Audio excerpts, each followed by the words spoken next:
Well, we're back again for the second episode of season 2 for Fourth and Three Dudes. I'm Chris, coming to you from Peachtree Corners, Georgia. We got two dudes that are here with us besides just myself. So welcome back. Cord is back. So I was holding out for more money. How did that work out? Well, my people were dealing with your people, and we were waiting for the right number. So I thought we had it, but maybe we didn't. Sounds like Micah Parsons and Jerry Jones, but I mean, I guess, well, that's pros. We won't talk about them. So, but anyway, all right. Well, the weather's glorious here. So, how's it down there in St. Mary's, there, Bernie? Glorious as well. We finally kicked out the heat wave, and we got some sunshine for the first time in a month. So, all good. Awesome. Well, what you drinking over there? Me, I just got off the golf course. So this is some agua. Gabby!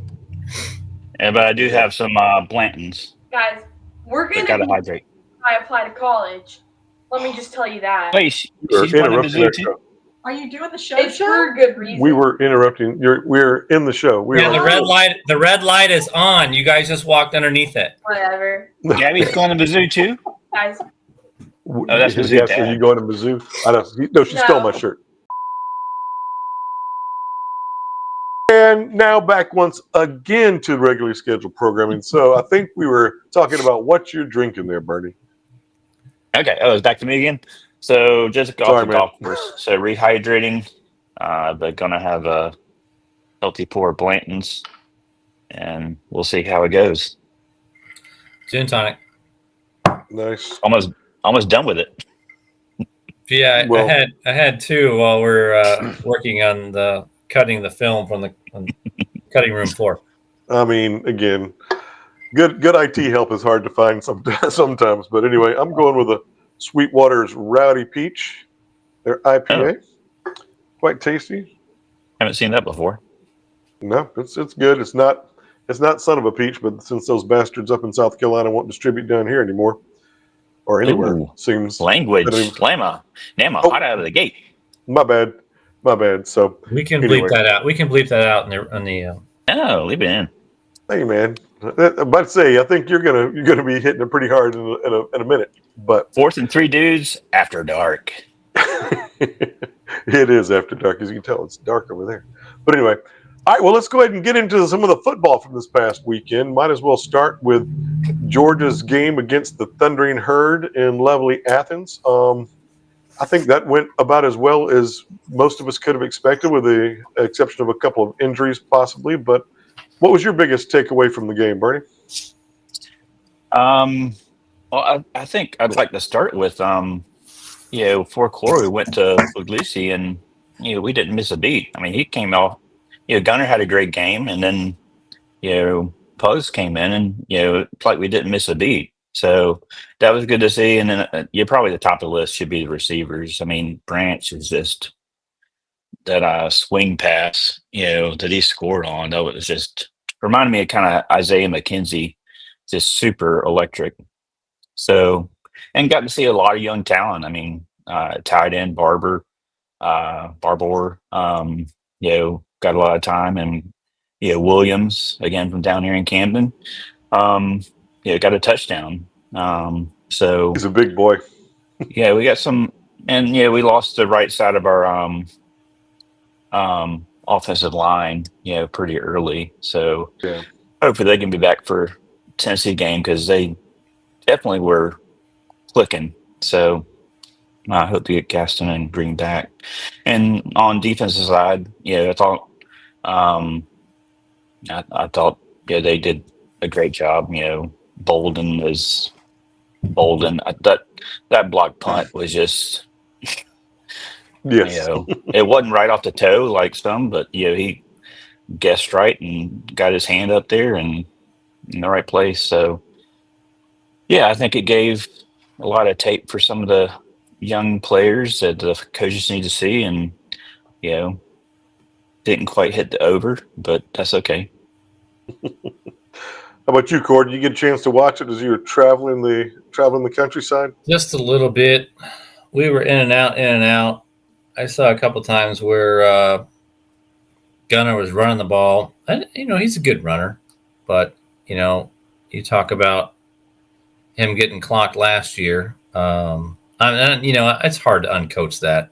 I get it, and the problem is, I'm sure he did it all in high school, and he drives an '84 F-150, and he got Bevo's relatives for Christmas from Santa, but if he did that in high school, what he's doing now, he's doing that against players that are twice their size. So just, it's great to see. I love to see it. I love the toughness, but just make sure you got a good backup on the bench.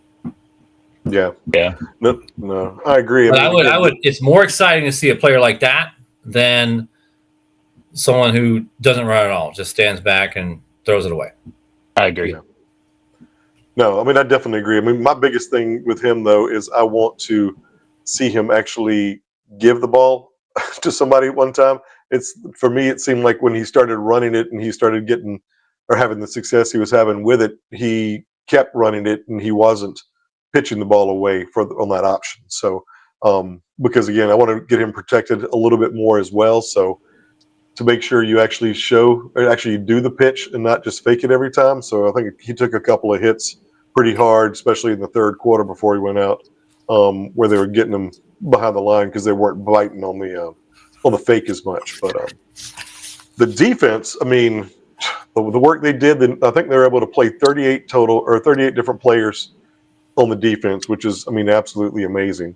And I think almost every one of them had some kind of solo tackle at one point or another. But I think the first team defense gave up less than 100 yards of offense to Marshall in the first three quarters. So that was particularly impressive in my eyes too. So yeah, just all around great win. But like Kirby pointed out, it was Marshall, and this week we have Austin P. So hopefully go deep again and get ready back for Tennessee. Yep. I think one of the quotes from the press conference when people were asking him if he was afraid that he lost the shutout is that he wasn't, because he didn't really worry about things like that, and especially because he'd rather that kid go ahead and give up that touchdown in the fourth quarter of a game against Marshall than next year in the SEC championship game. So just let you know kind of what Kirby's thinking about the long play with everything else, getting everybody the experience and keeping everybody as fresh as possible. So yeah. And you talked about Branch. The thing about Branch, I think I heard today that was actually the longest catch of his collegiate career, including his time in USC. Yeah, I think I saw that too. And all of his yards were, after the catch. So it's just an electric player. He is. So that all went pretty well. But speaking of not going quite so well, how'd them Beavers do there, Cord? What are you talking about? I was watching an episode of the Gilmore Girls, and I think it was the one where Lorelai is watching a bad football game or something. I mean, all this preseason Twitter Beaver propaganda, how great they were, and Cal's coming in, starting a freshman quarterback, and it's at Reeser, and it's at night. Shoot, man, their quarterback shut that stadium down in the first 10 minutes of the game. I turned it on, and it was already 14-0. My goodness, I don't know if the Beavers were that bad, broken coverages, or if the quarterback's really good, in all fairness. And actually, our offensive coordinator, that was his number one prospect to recruit last year. He had Malik Murphy, from Duke, I believe. Great quarterback. He had time back there, but our run blocking, that was just non-existent. And we got a big bruising running back there, but I mean, that's our bread and butter. And we only got 65 yards in rushing against Cal the whole game. So something's got to happen. One third quarter, it was first and goal. Beavers bring in double tight ends. They bring in a big beefy fullback. Run the play, and we lose 3 yards. So that What are you going to do? I mean, if we get sideline passes, Namo, you might be blocking for him. Hey, But Trent Walker, baby Brock Bowers, he's solid. He's doing well. But what's going to happen when another team keys on him? He's a possession player. Malik's got a great arm, but right now it doesn't look like Beavers have a lot of receivers that are going to go up and be aggressive and fight for the ball. So we'll see what's going to happen this year, but that was a heartbreaker. Yeah. No, it did seem tough, but I mean, yeah, hopefully next week, we'll talk about that in a minute, but yeah, hopefully they'll be able to turn it around. I think they got another home game this next week too. So yeah, we're going to do that. Then we're going to sandbag for Texas Tech. nice. Got it all planned out. Yep. Well, I mean, there was also other really big games that happened this past weekend. I guess one of the first one was that big noon kickoff with Texas and Ohio State. So what were your takeaways from that one, Bernie? Didn't see. Only saw the highlights of that one. So, just based on the highlights, it just looked like I think it's a little bit overblown. I think Arch looked like Arch had an okay game, but it was Ohio State. It's on the road. I mean, I think Texas is still a good team, but obviously, I agree with a lot of the pundits out there that I've heard from or listened to that said the reason they were number one is because they have a man at quarterback. So anyway, I was impressed with Ohio State. I forget their new quarterback's name, but they look pretty solid. So yeah, I think both the defenses looked really good, but yeah, Manning looked he looked a little confused back there. I actually watched most of the game, but I mean, and he had a whole year on the bench behind Ewers. It's not like he's just coming out of high school. No, I mean, I think that's the point. Yeah, he looked more like Uncle Rico than Uncle Eli. I saw those. Oh my goodness! Throwing that steak. Yep. I was about to say I saw that on Instagram. I was sending that to one of my coworkers actually earlier today because we were talking about that. Because yeah, I mean, it's like he was as befuddled as he was when he came in for those few plays against Georgia last year. It's like, I mean, I know he had those really good games against when he started when Ewers was hurt. But I mean, both those games were against, I mean, a Marshall level team or something like that. But he looked good nose. But yeah, when you get against a team that's got a good defense or something a little more going on, it was a little bit crazy. And I mean, I did not realize that Matt Patricia had come and was now the defensive coordinator for Ohio State. I mean, an NFL defensive coordinator was doing all kind of things to mess with his head. So I'm a little biased because Caleb Downs was one of my students, but I think he's probably one of the best solid players in the nation. So I'm happy to see him continue to do well. Wish he was just at Georgia, but So it goes. So let's get on to the big one. Which was the big one, man? Roll Tide. Bama. Bama. I know, man. Holy crap. I mean, dude, that was awesome. I don't know if Bama was that bad or if FSU was that good. I mean, I think two things can be true at once. Yeah, exactly. But yeah, that was quite unexpected. At least for me. I mean, I think everybody pretty much was thinking, especially some people who had as their lock of the week. But anyway, you know what? I'm not going to blame her. That would not have been my lock of the week, but I bet on him. Yeah.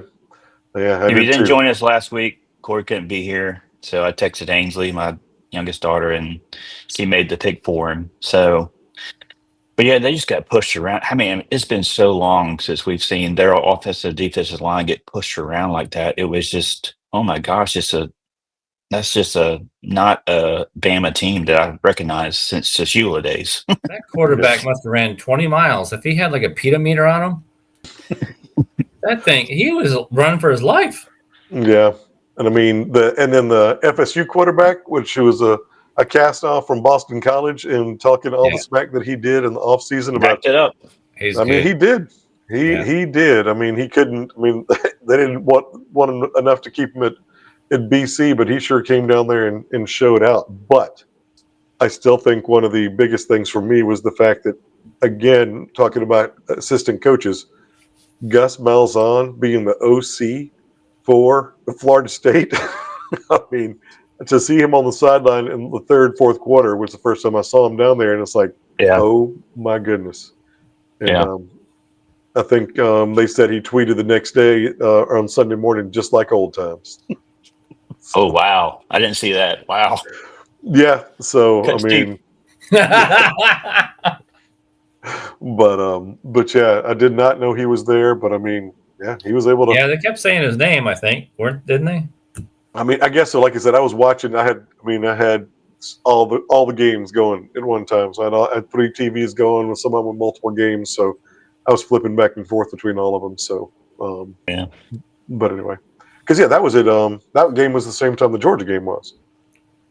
Yes. I think it was. Well, Yeah, it was back and forth. yeah, it was a 3:30 game. So I had it on one TV muted. So I was just looking It back and reminded me forth. of that minute Dave Chappelle. You hate to see it, but you love to see it. Especially when you Yep. bet on it. Yeah. Yeah, but my goodness. All right, so I mean that one. I think Alabama, they stayed in the top 25, but they dropped quite a ways down. I think they're in the 20s. But $5 well spent. yeah, and they are. I think the other thing was they are 5-5 in their last 10 games. Yeah. So obviously dating back to last year, but yeah, I guess the next game we'll talk about is that Georgia Tech Colorado game on Friday night. Georgia Tech, I mean, they did what they needed to do. I mean, they survived those 3 early turnovers and only gave up 1 touchdown off of those. So that was pretty impressive. But did y'all get a chance to watch that game?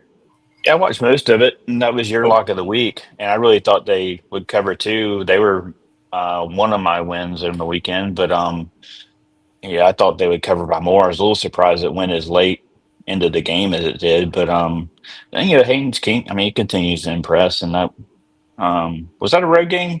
Yeah, It was in yeah. Colorado. Because you said Miranda went out there, so Mhm. our buddy Chris Miranda. So yeah, yeah. Good call, Nama. Although, again, speaking of that, I was sweating it because, I mean, again, there was a 3.5 point game and Georgia Tech had the ball. I just knew they were going to just get close enough and kick the field goal. So when he broke through there and got that touchdown, Yeah. with a minute left, I was quite happy. But I do have to say the one thing that concerns me is that I really do like Haynes King. I like everything they've done, but that boy was hurting something fierce, or at least it sure looked like he was. So, Last year's game against Georgia. well, I mean, he Well, was hurting all last year. Because that was a 6-hour game. Yeah. I mean, again, he came into that game with just one arm. He couldn't even throw the ball. But, Jeez. but yes, I mean, that's the biggest concern because I still honestly think I said it last week that Georgia Tech was probably one of the games I was most concerned about on our schedule just because of how well they're doing under Brent Key and everything else. But He'll be hurt by then. I mean, he might be hurt. I mean, hopefully I know they've got a cupcake this week too. So hopefully they'll get him some rest or whatever. But yeah, if he keeps having to be the focal point of the offense and run as much as he did in that Colorado game, yeah, he might be spending some time on the injured reserve again. Hopefully not, but anyway. It's still the ACC. I mean, true. True. All right, couple of the games. LSU Clemson. yeah. You got a bunch of Clemson ties there, Bernie. What have you been hearing about that one, or what do you think about it? I thought Clemson would pull it out. I think Nussmeier is probably the best quarterback in the SEC, at least right now.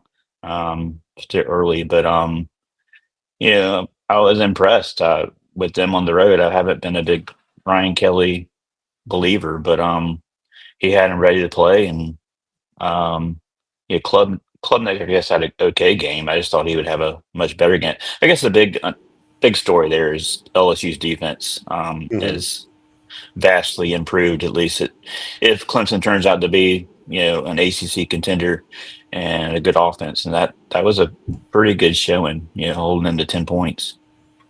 You got to beat Cal first. So did you get a chance to watch that LSU Clemson game, Gordon? Just a little bit at the end, Gotcha. and then we watched Notre Dame, Miami. What you think about that one? I was rooting for Miami the whole way, and we had another member of the family who was rooting for Notre Dame, so it worked out in my favor. Yeah, that was. I mean, again, of course, that was Carson Beck's ACC debut, and he did okay, I think. But I mean, man, his receivers bailed him out. I mean, that one-handed grab that guy had, Yeah. that the Forgot That about was defense, awesome. that safety for Notre Dame, he still doesn't know how he doesn't have the ball in his hands. He thought he was going for a pick six the other way, and I did too. I mean, Yeah. that was easily set up as potentially the catch of the year already in week one. But Did Miami have a good run game? Did they have a good running back there? I think last year the running was Cam Ward. I mean, I think they had a decent running back, but Cam Ward did most of the running. Yeah. Just But, put him on his back. Yeah. So, I mean, again, I don't think they had that big a rushing attack. I mean, they got out, and then I think they put it in cruise control a little bit too fast, and Notre Dame just kept plugging away. And that Lloyd Carr's grandson, I think, right, being the quarterback for Lloyd Carr, of course, being the old former Michigan coach. His grandson is the coach or the quarterback for Notre Dame. He actually hung in there and did pretty well, made some really good throws, I thought, toward the end of that game, and I thought he was going to get them all the way back. But Beck didn't Not quite. what he needed to do. Nope. And then the fact that it was Texas's kicker, old Bert Auburn, wasn't he on like Sideshow Bob or whatever, had to sit on the bench where a guy that was 4 out of 13 last year for Florida Atlantic came in and hit the game-winning field goal. So won the kicking competition there. So kind of crazy. So anyway, any other games from last week y'all want to talk about, or should we just go ahead and look at the slate for next week? I didn't catch Austin Peay's game, so I'm good to go. Go P. The Governors. So, I mean, I guess, well, first let's go and talk about Oregon State being back on the C-Dub. Yeah. So they pushed the Gilmore girls to Sunday, but I guess Oregon State is a 3.5-point favorite as they host Fresno Bulldogs. You know, you make fun of the CW, but Oregon State and Washington State had more viewers on that network than the best 3 ACC teams had on their network. I'm just saying. Anyway, Fresno State, there's some bad blood there. Fresno State lost to Kansas 31-7. They were behind to Georgia Southern in the first half, 14-10. But, man, if the Beavs don't come out strong about this one, they just, in my opinion, they need to turn their cleats and go shag balls for the baseball team because this ain't going to work out. That game was ridiculous. There's no excitement. Trent Bray's got to get him fired up this week. Like I said, if he doesn't, forget about it. Forget about it. Well, Georgia's going to be hosting again those Governors from Austin Peay this weekend at 3:30 on Saturday between the hedges. So hopefully we're going to get a lot of reserves in again early in the third quarter, if not closer to halftime even. So again, hoping for no injuries and a good solid performance. Yeah, and getting more reps for Pugs. I think we'll probably pull Gunner a little bit earlier this week, hopefully, and maybe even the new kid Montgomery. But yeah, you hit on it, Emma. Yeah, stay healthy, get healthy, and stay healthy. Yeah, and so and give them their check and let them go on back to Tennessee. It is Tennessee, right? Yeah, I think so.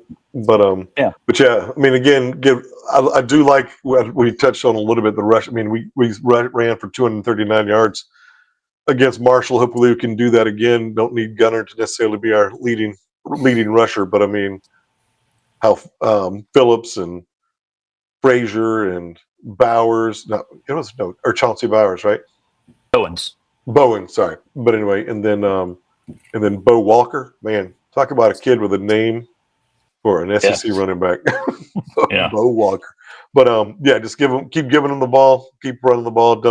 Don't show too many things on the passing game or whatever to work out some kinks, but save that so we get ready for Tennessee in a couple weeks. So, but I guess the biggest game of the weekend, the only ranked versus ranked matchup, is going to be Michigan going to Oklahoma with the quarterback from the Pac-12 or the other Pac-12 member, Wazoo. But from last year, Mateer, you had a really good game for Oklahoma this past weekend. So Yeah, he did. Yeah. I got Oklahoma on that one. Mateer is just too good. If he can't beat you with his arm, he's going to beat you with your legs. I think I agree with that, Cord. yeah, Mark it down. so I guess it's time to move into the locks of the week. Unless y'all have got something else you want to add before then. Nope. I'm good. Going once, going twice. All right, so go ahead, Bernie. No, go on to Cord. I got to think this over again. Man, but you What? normally We walk had us through all what happened. week. You normally walk us through what happened last week. We've got to It's a hard. go over those. You hit on it now. It's a hard week because there's just not a whole lot there. So Dude, this is easy. I could pick this with no shirt on. All right, go for Whatever it. that means. go, Cord. Oh, two. Miss. Who are they playing? Going up to the Kentucky Wildcats. That's a good one. Ooh. Kentucky's bad. Minus 10 points. Yeah, but Kentucky only beat Toledo by 8 points. I said they're bad. And they had 85 yards passing last week against Toledo. So they got a good run game. It's between them and Mississippi State for the worst team in the SEC, I think. So Mississippi State blew their opponent out this week. They finally figured out what it was like to win a game. yeah. Oh my goodness, there are so many things that are off the board. All right, I'll go next. Go for it, man. That UL Monroe at Bama under 50. You're taking Monroe? No, No, I he's said taking the the under. He's taking the under. He's not taking a. He's going to a bit of a betting line. I'm gonna go with Iowa State -3. Iowa really struggles against Iowa State, so isn't that a big noon kickoff, I think? But yeah, this weekend's a guessing game in week 2, but I'll go with the Cyclones. Not for me. Guys, I got a lock of the week. You already said it. Ole Miss. I know. It's not a guessing game for me. Oh. All right. Well, I guess speaking of those Mississippi State Bulldogs, I'm going to go ahead and I think they're going to lose this week. They're going to be hosting Arizona State, so Arizona State's giving up six and a hay. But I think I'll take care. That's a good one. Yep, that was one on board too. That's what I see. All right, Nama. So you said 6 and a hay. I had -6, so I'll give him the hook. I'll take yours. Okay, but you won't need it. You won't need it. All right. I hope not. But anyway. So, and again, just for the record from last week, I picked Georgia Tech, got the win on that one. Bernie. Yep. I took Syracuse plus 14. Oh, that's right. They disappointed me. Come on, Frank Brown. So I lost, and then Cord had Bama. Bama by proxy. But by proxy. We'll put an asterisk here. I'm going to lose these first 4 games just to make it fair for you two. Yeah, you do. It was closer than that last season. It was closer than that last season. It was. All right. Well, I think that's going to go ahead and do it for this week's episodes of 4th and 3 Dudes. So hopefully you've hung with us this long. It's not quite as long as last week was. I mean, I don't know how Bernie and I rambled on quite as long as we did. But we were just happy campers to be talking about college football.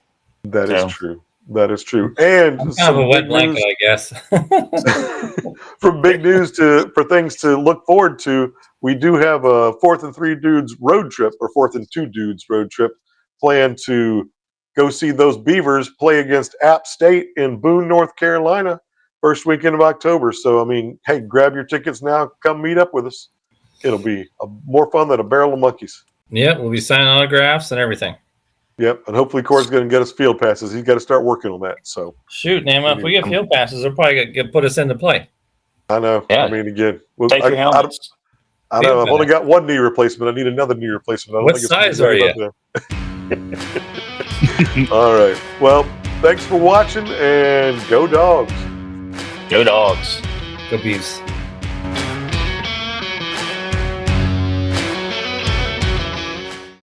Hopefully it won't That was happen. fun. Hopefully it won't happen again. No, you missed it. Good, good. Well, I mean, it wasn't We're done. fantastic. It says on air on my screen, so we were recording. Well, Yeah. yeah, in theory.